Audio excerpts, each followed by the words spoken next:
사도행전하고 누가복음은 원래 한 권의 책이었어요. 그래서 뭐라고 불렀어요? 누가행전 이렇게 불렀어요. 그런데 너무 두꺼워서 이 둘을 쪼갰어요. 그래서 누가복음하고 사도행전으로 두 권의 책으로 이렇게 나뉘어 놨는데 누가 썼을까요? 누가가 썼어요.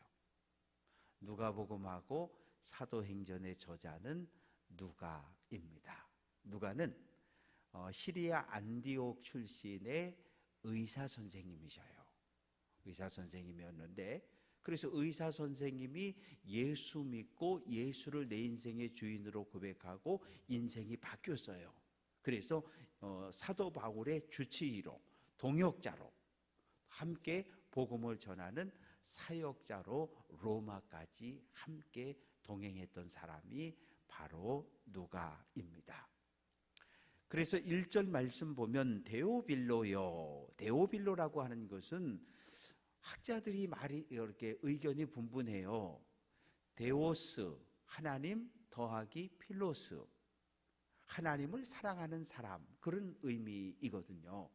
그러니까 그 로마에서 믿음의 삶을 살아가는 성도들에게 보내진 편지다, 이렇게 이야기하기도 하고, 데오빌로라고 하는 것을 우리가 뭐 권사님, 집사님 이렇게 부르는 것처럼 데오빌로라고 하는 것도 그저 어떠한 직분에 있는 관직을 가지고 있는 사람이 아닐까, 이렇게 추측을 하기도 하고, 그래서 받는 사람은 데오빌로인데 내가 먼저 쓴 글에 먼저 쓴 글이 누가복음을 이야기하는 거예요. 누가복음은 예수님의 탄생, 그리고 예수님의 사역, 예수님의 십자가와 죽음, 그리고 예수의 부활에 대해서 기록을 하고 있는 책입니다. 그리고 이제 3절 말씀 보면 고난받으신 후에 예수님이 부활하셨어요. 예수님이 부활하셨는데 이 세상 법정은 유대교 대제사장이 주관하는 산헤드린이라고 하는 이 법정에서는 예수, 너는 신성 모독자야, 하나님의 이름을 모독했고 성전의 질서를 흔들고 파괴해서 너는 유죄, 그래서 십자가형을 땅땅땅 때렸어요. 사형을 선고하면 스데반처럼 끌고 나가 돌로 쳐 죽이면 돼요. 그런데 예수를 돌로 쳐 죽일 수는 없어요. 왜? 예수를 돌로 쳐 죽였다간 요즘 말로 하면 이 유대 갈릴리 전역에서 이 시위가 일어나 가지고 예루살렘 성전을 때려 부시자고 달려들 것 같으니까 대제사장도 산헤드린도 그거 무서웠던 거예요. 그래서 신명기 말씀을 찾아서 나무에 달린 자는 하나님의 저주를 받았다, 이 말씀을 끌어와 가지고 예수를 나무 십자가에 못 박아 죽이는 거예요. 그런데 문제는 돌로 쳐 죽이는 건 할 수 있는데 나무 십자가에 못 박아 죽이려면 누구 손이 필요하냐면 로마 제국의 손이 필요한 거예요. 종교적인 문제로 돌로 쳐 죽이는 거는 가능한데 예수를 뭐로? 유대인의 왕, 로마 황제가 구원자인데 예수가 유대의 왕이 되려고 했다? 그래서 예수를 유대 왕으로 몰아서 반란죄로 해서 예수를 십자가로 끌고 가는 거거든요. 그래서 로마 법정 빌라도 재판장이 이 대제사장과 많은 유대인들의 협박에 못 이겨서 어떻게 해요? 예수에게 십자가형을 언도하는 거예요. 아내가 꿈을 꿨대잖아요. 여보, 당신 오늘 재판하는 사람 해코지 하지 마라. 그분은 정말 좋으신 분이야. 그래서 빌라도도 가서 공판 기록을 하나하나 다 읽어봤는데 예수님에게서 죄를 찾을 수가 없잖아요. 에이, 그냥 매나 몇 대 때리고 내보내줘야지. 그랬더니 막 그냥 예수는 십자가에 못 박아 죽이라고 소리 지르고, 아니 여러분, 예수 이 사람에게 무슨 죄가 있습니까? 이 사람 죄 없습니다. 그랬더니 아니라는 거예요. 예수를 무죄로 풀어주면 당신은 가이사 로마 황제의 충신이 아니라는 거예요. 그러면서 만약에 예수에게 십자가형을 언도하지 아니하고 집행하지 아니하면 로마 황제에게 편지를 쓰겠다는 거예요. 전화를 하겠다는 거예요. 지금 유대의 왕이라고 하는 사람이 일어나서 로마 황제를 대적하고 있는데 빌라도가 지금 덮어주려고 그런다고, 무죄로 풀어주려고 그런다고. 그 말에 그만 빌라도가 굴복을 해서 예수 이 사람의 피값에 나는 아무 잘못이 없다. 그랬더니 대제사장과 유대인들이 뭐라 그럽니까? 당신은 아무 책임이 없어. 예수를 죽인 이 죄값은 나와 우리 후손들이 받겠다 그러잖아요. 아니, 이런 정신없는 사람들이 어디 있습니까? 그래서 2차 세계대전 때 유태인들이 600만 명, 최하 200만 명에서 최대 600만 명이 죽었대잖아요. 그래서 그때 많은 믿음의 사람들이 저 유대인들이 예수를 십자가에 못 박아 죽이라고 하고 그 죄값을 우리와 우리 후손들이 받겠다고 그랬는데, 그래서 저렇게 많이 죽었다고 이렇게 손가락질을 했거든요. 아니, 세상에 그런 법이 어디 있어요? 내가 그 죄값을 받는 것까진 괜찮은데 어떻게 예수 죽인 그 죄값을 후손들까지 받겠다고 이야기를 하냐고요. 후손들이 무슨 죄가 있다고. 그래서 예수를 십자가에 못 박아 죽였잖아요. 이게 세상 법정이에요. 그런데 하나님의 법정은 달랐어요. 예수 무죄. 그래서 어떻게 했어요? 사흘 만에 하나님이 다시 살려내셨어요. 그 사건이 예수님의 부활입니다.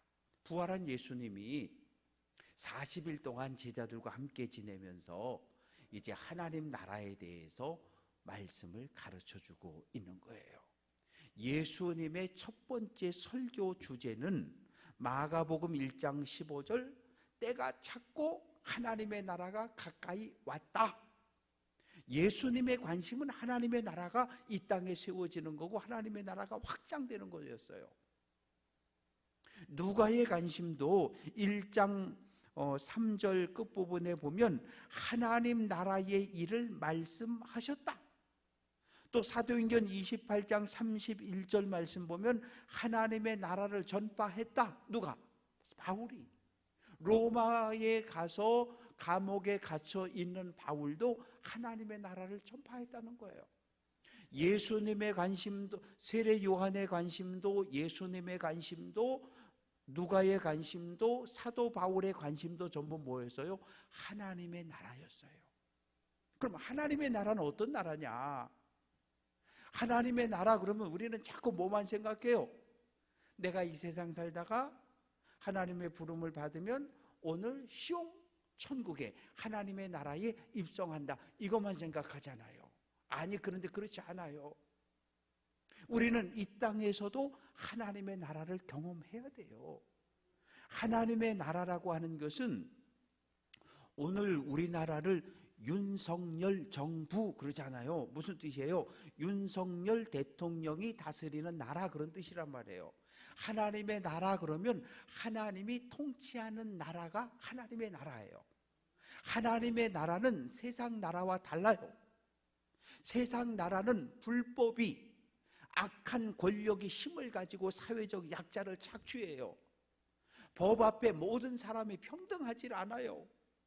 죄를 분명히 쳤는데 재벌들은, 권력을 가진 사람들은 무죄 그래서 다 풀려나요. 그런데 돈이 없는 사람들은 유죄 그래서 다 교도소를 가는 거예요. 그래서 오죽했으면 유전 무죄, 무전 유죄라고 누가? 도둑놈이 그렇게 외쳤어요. 이 나라는 돈이 있으면 무죄고 돈이 없으면 유죄라는 거예요. 세상은 공평하지 않아요. 그러면 하나님의 나라가 이루어져야 할 곳이 두 곳이 있는데 첫 번째는 우리들의 가정이에요. 가정이 하나님의 나라가 돼야 돼요. 어떻게 가정이 하나님의 나라가 될 수 있습니까? 예수님이 그러셨잖아요. 두세 사람이 누구 이름으로? 예수 이름으로 모인 그곳에 나도 함께 있겠다. 아니, 예수님이 함께하는 그곳이 하나님의 나라고 천국이잖아요. 부부가 자녀들과 부모님과 함께 생활하는 가정에서 천국, 하나님의 나라를 경험해야 돼요. 아니, 그래야 이 세상에 이 다음에 가는 하나님의 나라에 대한 기대가 있잖아요.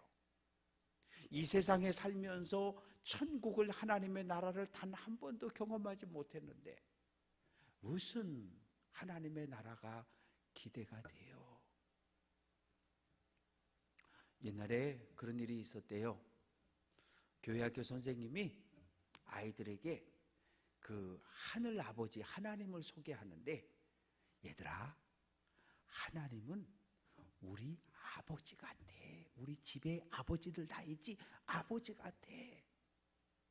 그랬더니 한 아이가 울면서 뛰어나갔어요. 왜? 그 아이의 아버지는 알코올 중독자예요. 술만 먹고 들어오면 두들겨 패요.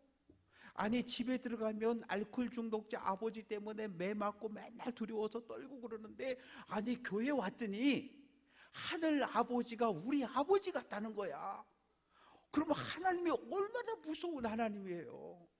술 먹은 우리 아버지처럼 막 때리고 벌 주고 이런. 그래서 난 그런 하나님 싫다고. 우리가 이 땅에 살면서 가정에서 천국을, 가정에서 평화를, 기쁨을 경험해야 돼요.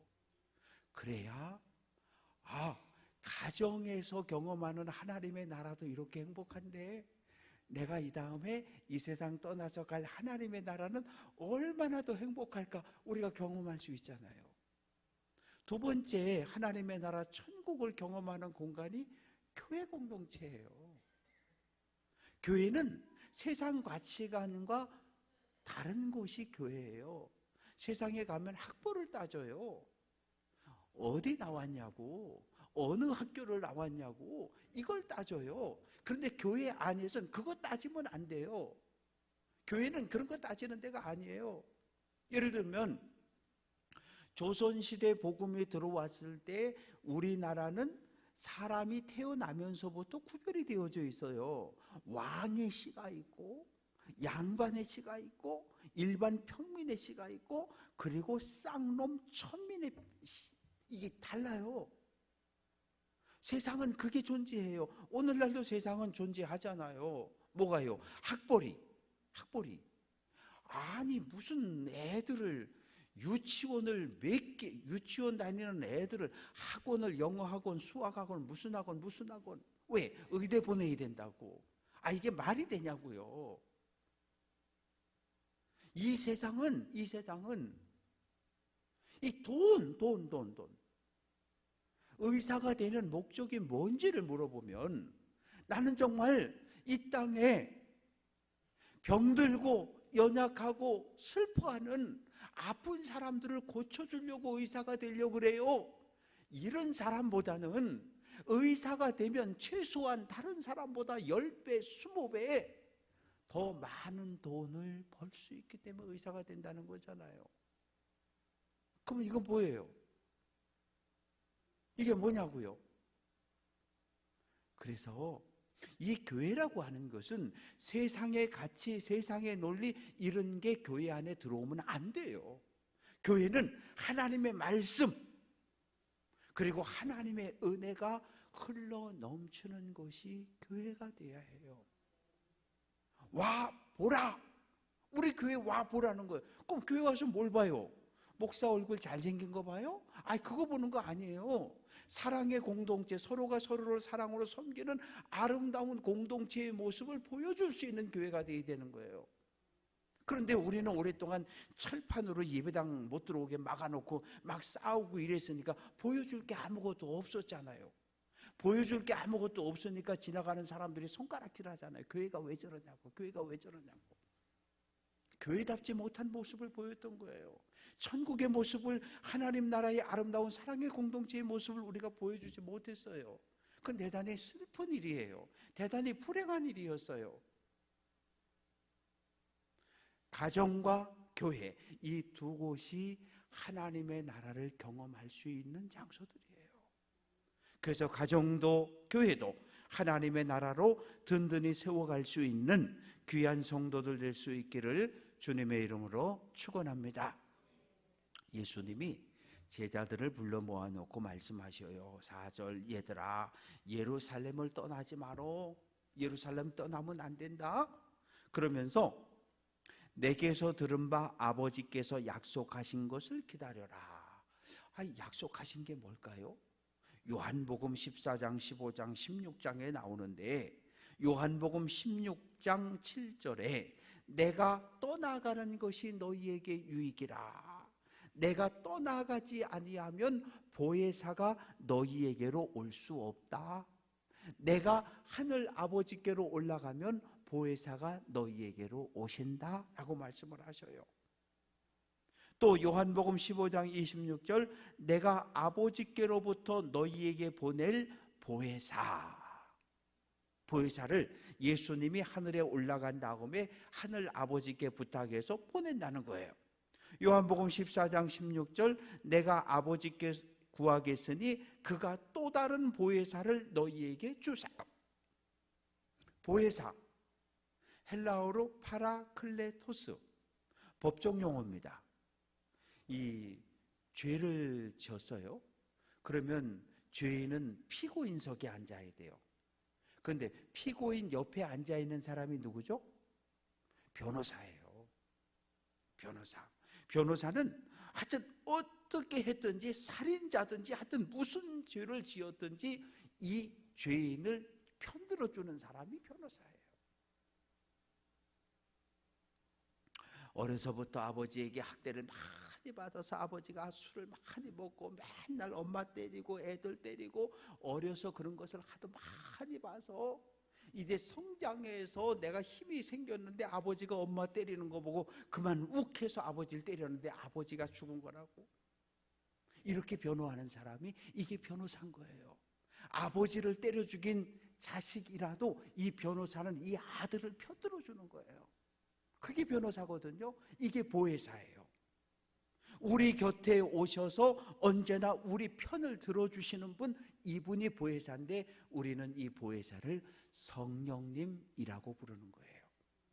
예수님이 부활하셨고 하늘로 승천하셨고 하나님 보좌 우편에 계시고 그리고 하나님과 예수님이 논의해서 또 다른 보혜사 한 분을 보냈는데 그분이 성령님이라는 거예요. 그 성령님은 예수님은 33년 동안 이 땅에 계시다 하늘로 올라가셨지만 보혜사 성령님은 이 땅에 오셔서 영원히 우리와 함께 계시는 분이셔요. 뭘 받을 때까지? 약속한 성령 보혜사가 올 때까지 예루살렘을 떠나지 말라는 거예요. 그래서 40일 동안 같이 계셨고 하늘로 슝 올라가셨고 그리고 나서 열흘 후에 오순절을 맞이하게 되었는데 오순절에 120명이 마가 다락방에 모여서 한 마음으로 오실 보혜사 오실 성령을 위해서 기도하고 있을 때 성령이 불같은 성령이 마가 다락방에 임했고 모든 성도들이 세례를 성령을 받게 됩니다. 그래서 5절 말씀 보면 요한은 물로 세례를 베풀었으나 너희는 몇 날이 못되어 성령으로 세례를 받으리라.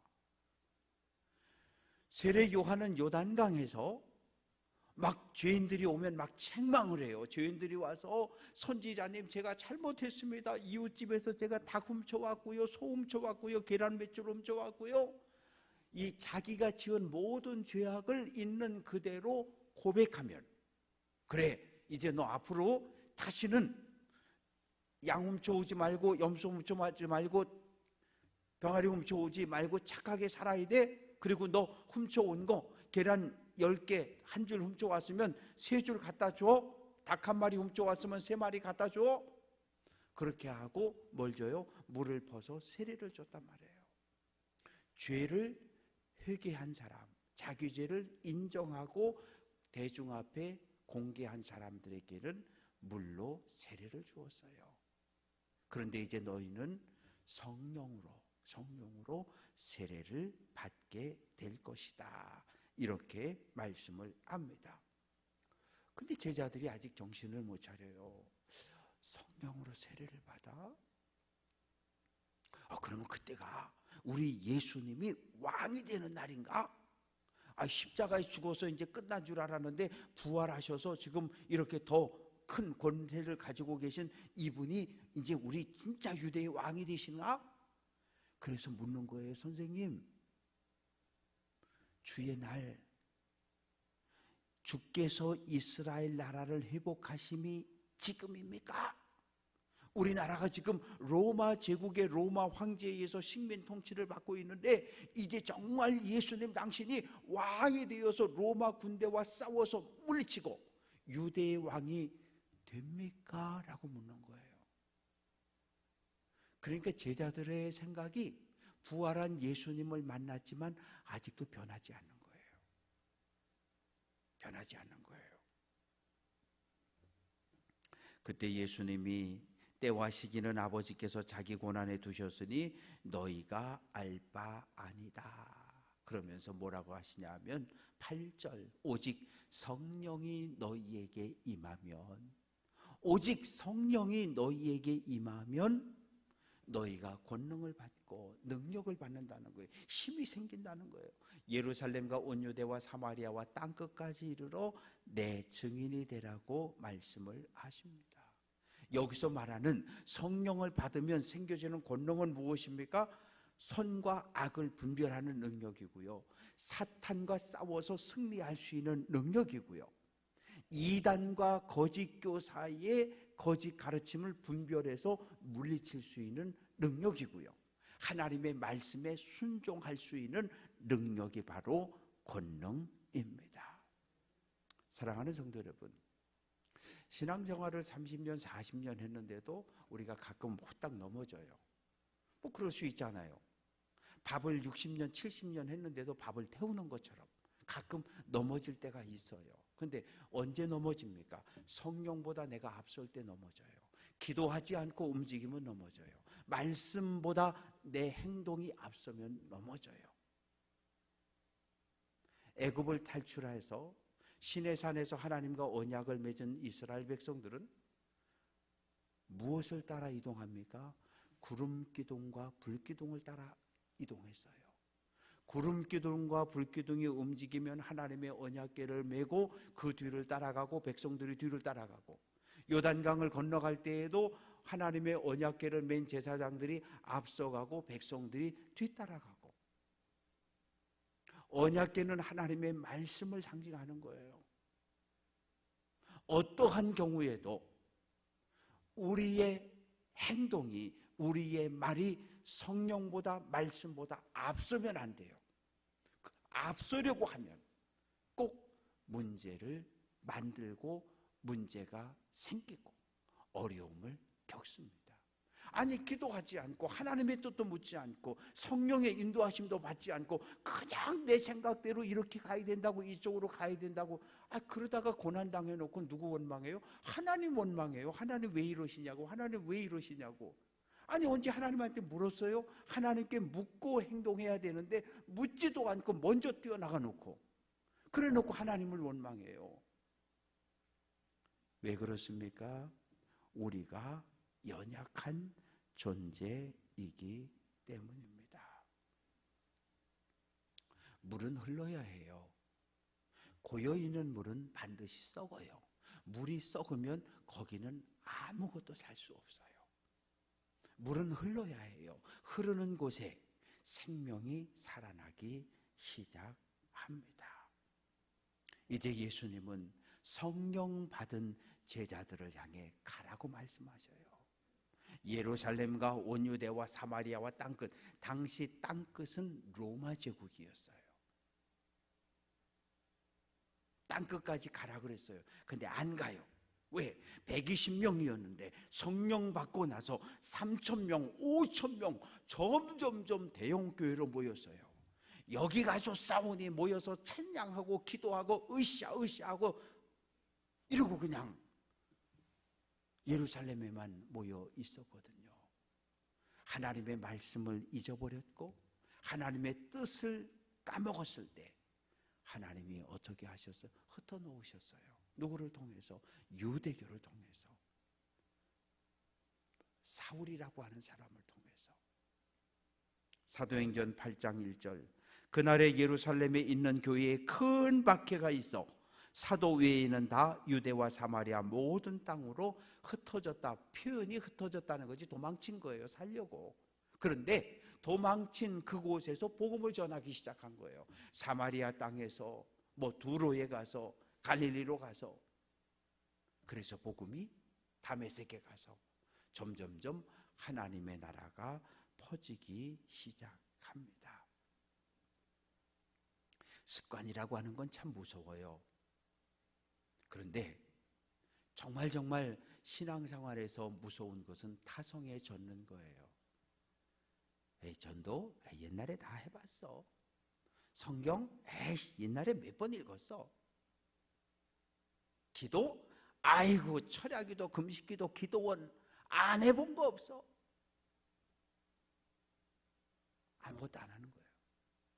옛날에 다 해봤다는 거예요. 옛날에 다 해봤다는 거예요. 옛날에 다 해봤다는 거예요. 아니요. 30년 전 기도 가지고 30년 전 믿음의 길을 걸었던 거고, 10년 전 기도 생활 가지고 10년 전 믿음의 길을 걸어온 거고, 오늘 기도해서 오늘 믿음의 길을 걸어가는 게 우리들이에요. 이전에 했던 기도 생활이 오늘 내 믿음을 보장할 수 없어요. 바라고 소망하는 것은 구원받은 감격, 처음 교회 왔을 때, 세례 받았을 때, 직분 받았을 때, 그 놀라운, 간절히 기도했더니 병을 고쳐주시고, 간절히 기도했더니 태를 열어주시고, 간절히 기도했더니 자녀들의 삶을 복 주신 하나님의 은혜를 잊지 마시기를 주님의 이름으로 축원합니다. 아무것도 안 하고 살면 편할 것 같지요?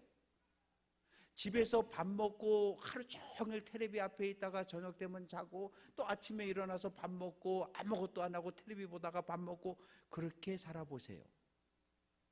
무기력해집니다.